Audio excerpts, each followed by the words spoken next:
Hello, welcome to our webinar which is broadcast every Thursday at 11 a.m. I am Ediuslu from Mavili Electronics Academy Unit. This week's webinar is about fire detection and alarm system in hospitals. After opening to the subject, we will continue with what are the risks caused by fire in hospital buildings? How should the fire alarm systems be projected in hospital buildings? What are the EN 5414 standard clauses? Why is integration necessary? How is the graphical monitoring and management of fire alarm systems provided? We will look for answers for this question. In the conclusion part, we will conclude by summarizing the subject. Today, with the increasing population and developing technology, many hospitals and integrated health facilities have been built. It has become very important to protect these structures, which have developed both in terms of quality and quantity against the risk of fire and possible fires.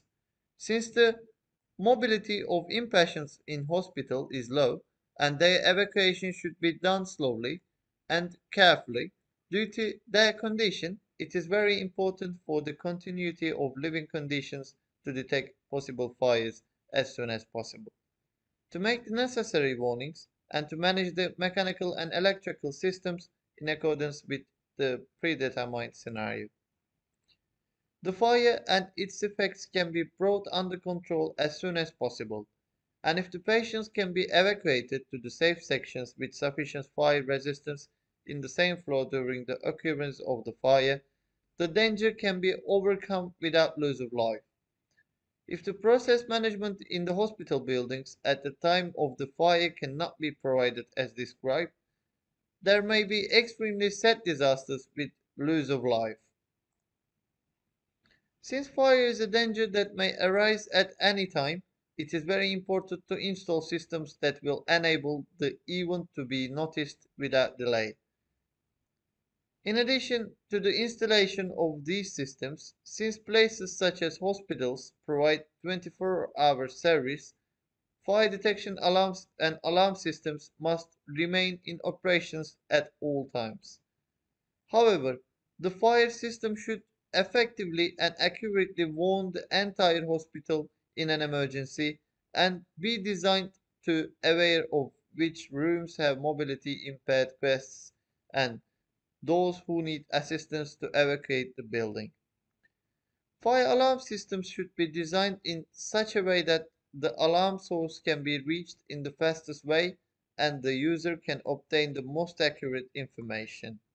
In addition to all these, in case of fire, ventilation systems, elevators, etc. in a hospital. Environment systems such as fire detection systems must be indirectly managed by fire detection system, so that not only the fire is detected, but also the building must be evacuated with an appropriate evacuation plan according to the fire information.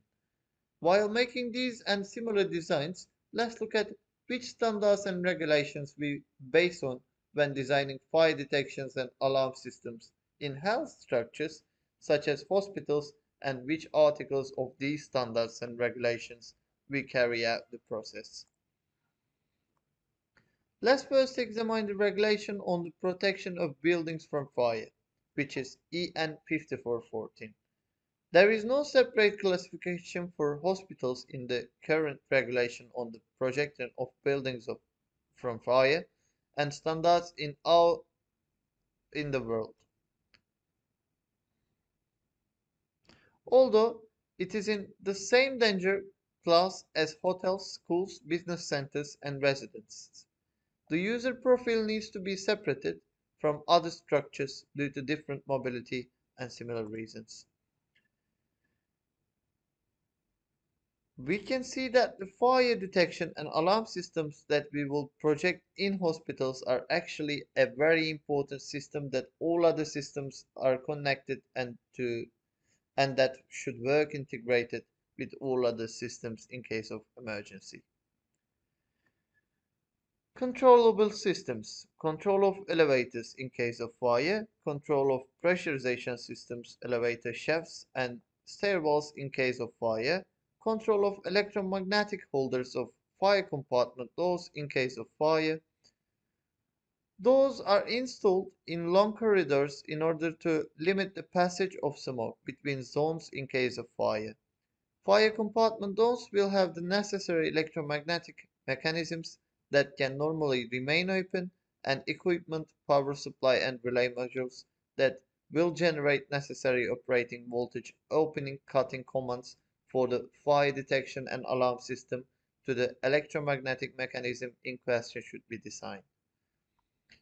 Control of access control systems in case of fire. In case of projecting access control system buildings, the necessary equipment's relay modules should be designed to release the fire detection and alarm system, and the lock doors under the control of the passages in the event of fire. Control of fire extinguishing system in case of fire. The fire detection and alarm system should be designed to have necessary equipment, contact monitoring modules to monitor alarm and error information such as positions of the follow switches of the water fire extinguishing system, the positions of the line shut off valves, the status information of the pumps, the low level of the water tank. In the light of all the information we have given up to this point, it is also important that all fire alarms panels and other integrated systems can be monitored and managed from a single center. For this, it should be ensured that the control panel in the same network and all systems integrated into the control panels can be remotely monitored in fire detections and alarm systems with graphical monitoring and management software. From the monitoring point, it is possible to control the places monitored by IP cameras and alarmed live, and to perform fire detection much faster. In the light of all this information, the fire detection and alarm system installed should be commissioned by competent persons and all functions in the fire scenario should be delivered in operations for each zone. The technical personnel assigned by the hospital should be given the necessary training to use the system and to make the necessary actions in case of emergency. In addition, the operation of the system should be carried out by technical personnel assigned by the hospital management, and daily, weekly, and monthly controls should be followed in charts. In addition, in order for these systems, which have been carefully established by agreement with the hospital, to remain operational, system maintenance at certain periods must be carried out without interruption, and these maintenance must be recorded. For the establishment of fire detection and alarm system in all buildings, especially health buildings, in accordance with their purpose, during the project phase, the request of relevant regulations and standards should be met first. In addition, the fire-based emergency scenario of the building should be determined, and the necessary hardware and software to perform these scenario operations should be designed holistically. Necessary hardware and software should be selected in accordance with national and international standards. Installation and commissioning process should be done by competent technical personnel, and installation inspections should be carried out.